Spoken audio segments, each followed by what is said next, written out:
the future of education.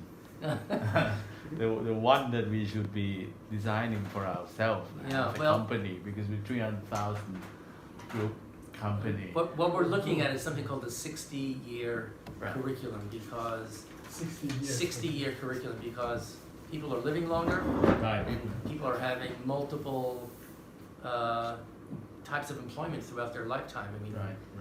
the numbers that we're hearing now, people are going to be changing 6 or 8 or even more times during their lifetime.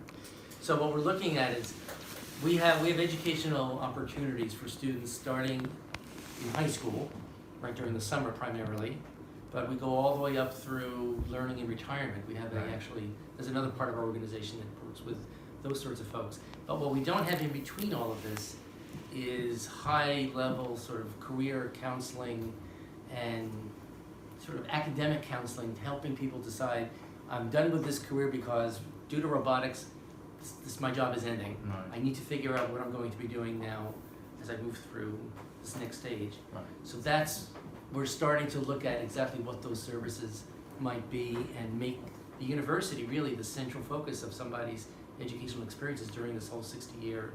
Right.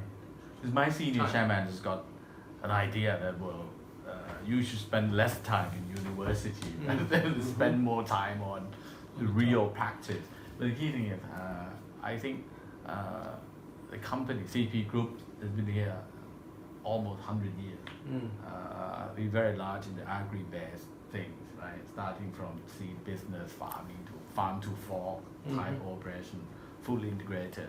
And other thing I just told you, telecom, real estate, retail. But there's a lot of information in that. And Right. with the digital technology, a lot of things that you're doing well today Of course. could be disrupted by Yeah, tomorrow. exactly. But the key thing is, as a forward-looking organization, Yeah. what is the right platform, the education platform that I'm sure you could help designing the education platform for companies like this, and it should be continuous Yep. process. And how could we train our leaders, right? And then leader for the next generation. We even think about the third generation leader. Dr. Sargent, the reason why he dragged me here. and I have a lot of questions on how to collaborate with Harvard on the medical side, on the training, retraining of Yeah. doctors to be put to the spoke that we plan to build. But it should stop that.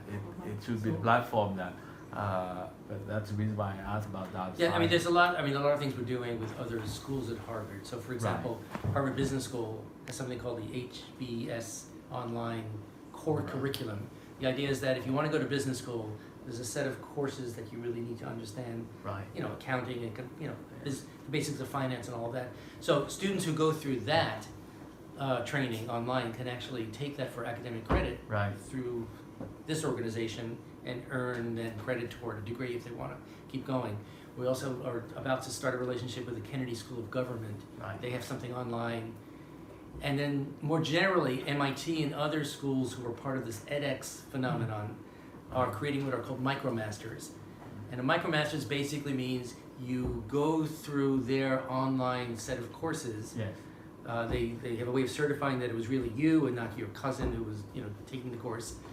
And then, after earning that MicroMasters, if you are able to get into MIT's actual master's degree program, they count those courses as credit towards it. But the hang up there is MIT doesn't take many students into their master's degree.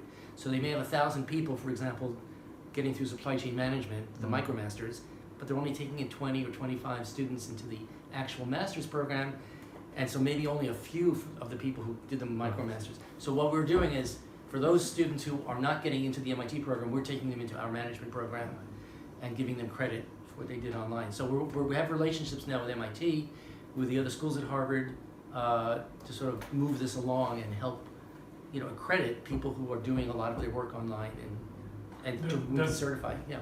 Degree matter a lot for most of your participants? Probably 40% or so of the people who are in